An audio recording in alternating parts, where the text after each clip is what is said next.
Anasema hivi, wakaashiria wavuvi wenzao kwenye ile mashua nyingine ili waje kuwasaidia.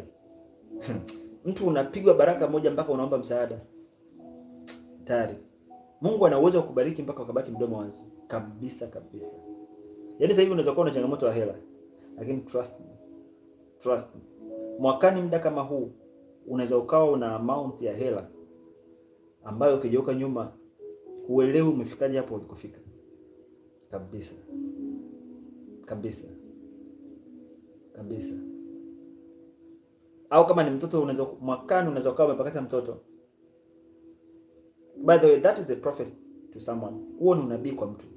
Kama unatamani mtoto, kazi, pesa, chochote kile ambacho unakidesire, muda kama huu utaleta shuhuda.